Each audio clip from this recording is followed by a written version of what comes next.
ஆதாம் ஏவாளுக்கு 2 குமாரர்கள் பிறந்தார்கள், ஆபேல் மற்றும் காயின்.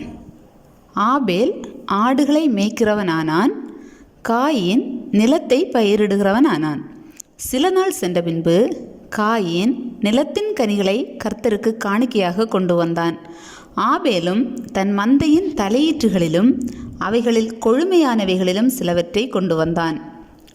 ஆபேலையும் அவன் காணிக்கையையும் கர்த்தர் அங்கீகரித்தார், காயினையும் அவன் காணிக்கையையும் அவர் அங்கீகரிக்கவில்லை. அப்பொழுது காயினுக்கு மிகவும் எரிச்சல் உண்டாகி அவன் முகநாடி வேறுபட்டது. அப்பொழுது கர்த்தர் காயினை நோக்கி, உனக்கு ஏன் எரிச்சல் உண்டாயிற்று? உன் முகநாடி ஏன் வேறுபட்டது? நீ நன்மை செய்தால் மேன்மை இல்லையோ? நீ நன்மை செய்யாதிருந்தால் பாவம் வாசற்படியில் படுத்திருக்கும்.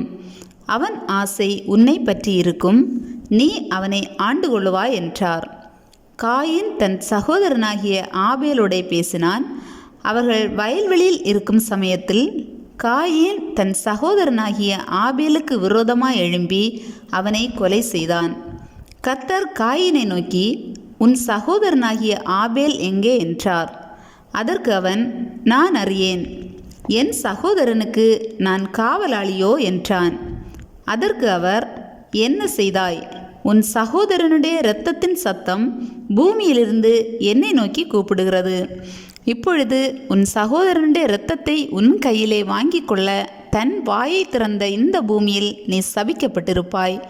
நீ நிலத்தை பயிரிடும்போது அது தன் பலனை இனி உனக்கு கொடாது. நீ பூமியில் நிலையற்று அலைகிறவனாய் இருப்பாய் என்றார். அப்பொழுது காயின் கர்த்தரை நோக்கி, எனக்கு இட்ட தண்டனை என்னால் சகிக்க முடியாது. இன்று என்னை இந்த தேசத்திலிருந்து துரத்தி விடுகிறீர். நான் உமது சமூகத்துக்கு விலகி மறைந்து பூமியில் நிலையற்று அலைகிறவனாய் இருப்பேன்.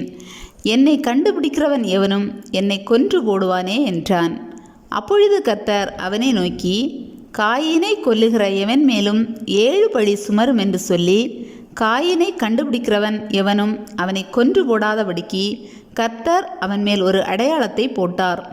அப்படியே காயின் கர்த்தருடைய சந்நிதியை விட்டு புறப்பட்டு ஏதேனுக்கு கிழக்கான நோத் என்னும் தேசத்தில் குடியிருந்தான்.